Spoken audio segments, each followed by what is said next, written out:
বাংলাদেশের ইতিহাসে গৌরবোজ্জ্বল অধ্যায় ৭১-এর মহান মুক্তিযুদ্ধ। লাখো যোদ্ধার বীরত্বে জন্ম হয়েছে স্বাধীন সার্বভৌম এই দেশের। ৫৩ বছর পরে আবারও তরুণদের বীরত্বে মুক্ত হলো বাংলাদেশ। যাদের আত্মত্যাগ আর বীরত্বে মুক্তির স্বাদ পেল দেশের মানুষ, তাদেরই একজনের যুদ্ধ জয়ের গল্প শোনাবো এবারের পর্বে। চুয়াডাঙ্গা প্রতিনিধি জহির রায়হান সোহাগের তথ্যচিত্রে থাকছে ২৪শে জুলাই বিপ্লবে আহত মোফাইল হোসেনের গল্প। বছর শেষের খুশি নগদে হবে বেশি। নগদ পেমেন্টে নির্দিষ্ট ক্যাটাগরির কেনাকাটায় ৩০০ টাকা পর্যন্ত ক্যাশব্যাক।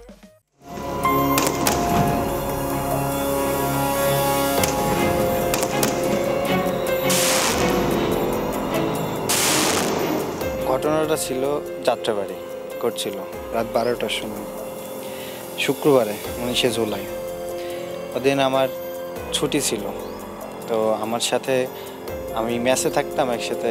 আমার ছাত্ররা ছিল উপরে আর আমি ছিলাম নিচে।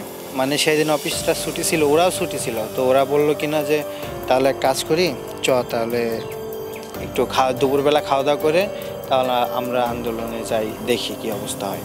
তো ঠিক আছে, ওদের কথা আমি একমত হয়েছি, যেহেতু আমিও একটা ছাত্র। তো ওদের সাথে আমিও নেমে পড়লাম।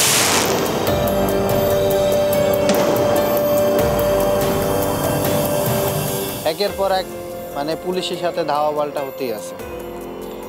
তো হওয়ার পরে মানে তারপরেও আমরা ওখান থেকে ছেড়ে আসি নাই।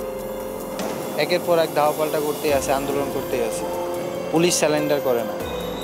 তো তারপরেও আমরা ওখান থেকে নড়ি নাই। নড়ার একের পর এক ধাওয়া পাল্টা হয়, তারপরে অনেকগুলো আহত হয়, ২ থেকে ৩টা মানে লাশ পড়ে যায়। তখনও পুলিশ একের পর এক গুলি চালাতেই থাকে। চালানোর পরে তারপরেও আমরা আন্দোলন ছাড়ি নাই। তারপরে পুলিশের গুলি খাইতে খাইতে একের পর এক ধাওয়া পাল্টা হতেই আছে, একবার ওরা আগায় আমরা আগাই। তো যখন ঠিক রাত ১২টা বাজে তখন পুলিশের গুলিতে আমি আহত হয়ে পড়ি।